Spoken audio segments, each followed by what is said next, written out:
Hello everyone and welcome back to the channel, and today I'm doing another movie night video. This time is on Stanley Kubrick's Dr. Strangelove, or How I Learned to Stop Worrying and Love the Bomb, but most people just call it Dr. Strangelove, of course.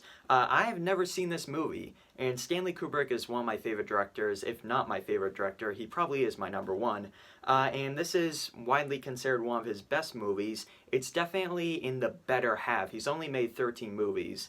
Not counting his short films and short documentaries from before Fear and Desire. But yeah, I'm really excited to watch this movie, of course, and obviously I have the physical copy right here, the Criterion edition. It looks really cool. I haven't even opened it yet, but apparently it comes with some really cool things that go with the film. But like I said, I haven't seen it, so I think the things inside of here I won't understand at the moment, but after I watch the movie, I will understand them. I've seen unboxings of this.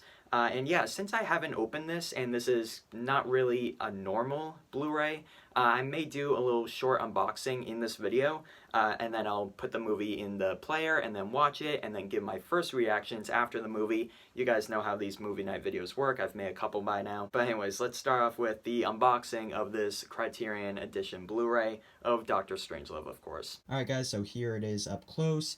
A pretty cool design with the title right there, in the shape of a nuke, obviously, which of course corresponds with the film. Then again, I haven't seen it, so I can't say much about it right now.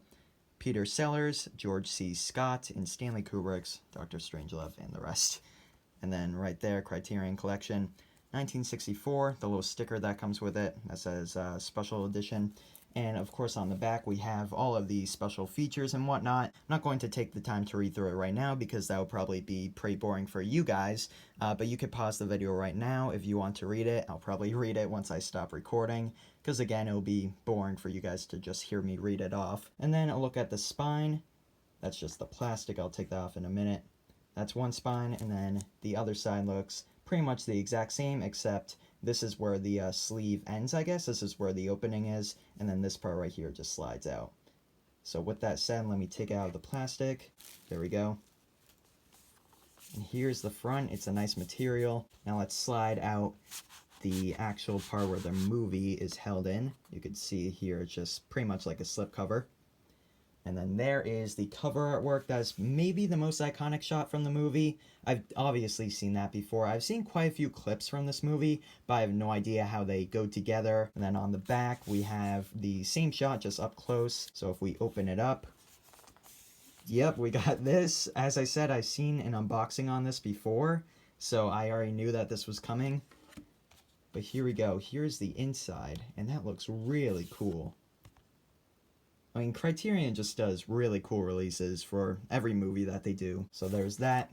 And then we have right here a top secret folder. And this should have some pretty cool stuff inside. So if I slide this out, here we go.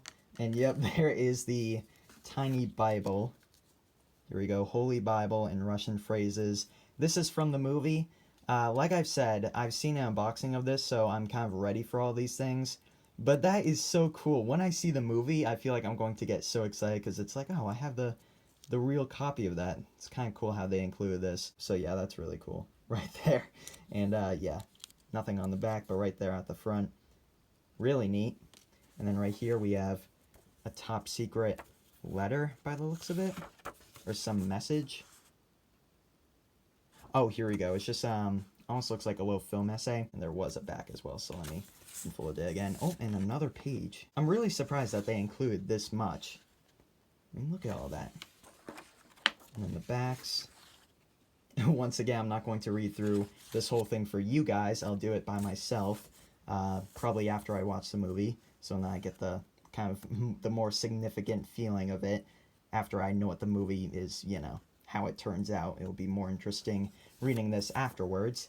And then here we have a almost like a Playboy magazine, which is once again seen in the film, I believe. So if we flip through this, yeehaw. And then here we have, that's Peter Sellers. I know he plays 3 different characters in this movie, which, I mean, that should tell you how good of an actor he is when it comes to comedy movies like this. You should obviously buy this, especially if you're a big fan of Stanley Kubrick or the movie in general. Just anything like that. You should get this, because this is a really cool edition of the movie. I like how I just casually panned over these pages. Peace is our profession. And then the back once again. But anyways, let's put everything back into the little sleeve right here. I will save that for later and read through all of that after I watch the movie and probably after I finish recording this video. But as I showed you a few minutes ago, here is the disc. So let's take this out, put it in the Blu-ray player, and we could finally start watching this movie. It just took a really long time to get through all of this stuff because it was so cool. But anyway, so let's put this in the player, and then we could get started. Alright, so I moved down to the floor, and let's take this out, put it in the player. You guys have seen that before. My Xbox. I know I don't have an official Blu-ray player. There we go. Let's put it in. And this is not my first Criterion movie that I am watching with the physical copy, so I kind of know how the menu will be laid out. But it, of course, will be different with this movie. The other one was The Seventh Seal, Ingmar Bergman's The Seventh Seal, and that one had a really cool menu, so I expect none less from this movie. There we go, the Criterion logo. Not sure how loud it's gonna be. Oh, there we go. The iconic title.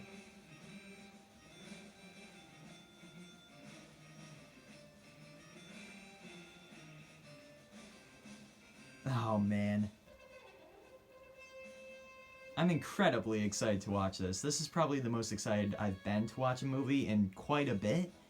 I haven't seen a new Kubrick movie in a while. The last one I watched was Eyes Wide Shut, and that was like before Christmas, I'm pretty sure. And yeah, so let's not waste any more time. That is getting loud. Oh, and there it is! That's the little Holy Bible and Russian phrases thing that I had. And there we go, that's the end of the opening menu. Okay guys, I will see you in about an hour and a half is how long this movie is, I believe. But yeah, anyways, let's watch Dr. Strangelove, or How I Learned to Stop Worrying and Love the Bomb, for the first time. Here we go. Okay guys, so I just finished watching Dr. Strangelove for the very first time, and I loved it. I expected to love it. I had certain expectations set for this movie, and it definitely met those expectations, and most definitely exceeded those expectations. I think this also may be the best written Kubrick film that I've seen, at least. As far as the dialogue goes, I'm not sure about the entire screenplay as a whole, but the dialogue in this movie fits so well for it being a satirical comedy. And by the way, everything that was inside of this, like with the top secret folder and the Playboy magazine and the little Holy Bible and Russian phrases, I understand all of that now. And looking back on it, I feel really stupid for not having a single idea of what any of that meant. Just seeing it in the movie, I was like, oh, now I get it. So that was kind of funny. But anyway, this movie is incredibly well written. And it, as I said, it matches so well for it being a satirical comedy. There are barely any moments for the audience to look at it and be like, oh, that was supposed to be a joke, but oh, I didn't really laugh at it that much. Because everything else in it, like the dialogue scenes and the like more slapstick moments, those are all left up for the audience to laugh at. And if they don't laugh at it, it's fine. It could be taken as a more of a serious scene. But if they laugh at it, it may be the funniest thing that they've ever seen. It's really difficult to explain, but for example, there's a dialogue scene when the president is on the phone with Dmitry of Russia, of course. That moment, if you're not feeling the comedy at that moment, you may look at it as a scene that's not really meant to be comedic, but if you do look at it that way, it's going to be really, really funny. I hope I'm making sense right now. I feel like I'm not, but I hope I'm doing it justice as well, because, okay, let's go back to, I don't know, some other comedy, like a modern comedy, like This Is the End, which is one of my favorite comedies of recent years. Let's say that movie is very clearly, every scene is basically a joke. And there's one part in it when they are fighting for like a Milky Way, if they all get to have a bite of the Milky Way. And it's definitely not the funniest scene in the movie. And I don't laugh terribly hard at it. So that's one moment that you could be like, oh, that joke landed a little flat for me personally. But in this movie, that moment doesn't happen really at any time because everything can be left up to the audience's interpretation for a certain scene. It could be taken as a completely serious scene or as a hilarious scene. It's all up to how you perceive that certain moment that determines how hard you may laugh at it. And I think that's perfect. But anyways, let's move on to the characters and the performances in this movie. As I mentioned at the beginning of the video, Peter Sellers plays 3 different characters, and he is perfect as every single one. I don't even see him besides like the visible physical similarities between them. Like you could kind of tell like that's Peter Sellers behind that wig and the glasses and whatnot. But other than that, you would never notice that he is the same person in each of those 3 different characters. It's insane. And George C. Scott, who is possibly my favorite in the movie, my favorite character, he, for some reason, he reminds me of my uncle. I'm not sure why, but it just, man. I was so glad that I loved this movie as much as I did. Like, after I finished it, the credits rolled like 15 minutes ago or so. I was so happy. I was like, oh my god, I'm really glad I loved that movie as much as I did. Watch this movie if you have the chance. Buy this because it's a really cool edition of the movie. And if you haven't seen this Kubrick film or any of his other ones, get on it right away. I think this would be a good one to start at, and it just shows how he is a master of all different genres. I mean, this is a comedic film. It's a satirical movie.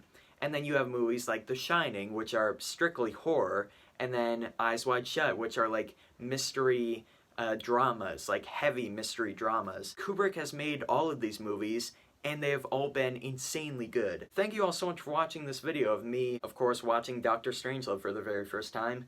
I really enjoyed this movie, and once again, watch it if you have access to it. Be sure to leave comments down below of what you think about this movie, if you have seen it, if you haven't seen it, and maybe what you think about the packaging of this release, because it is really cool, and it's definitely worth the money. And yeah, thanks for watching this video once again. I hope you all enjoyed it, and hopefully I'll see you all next time. Goodbye.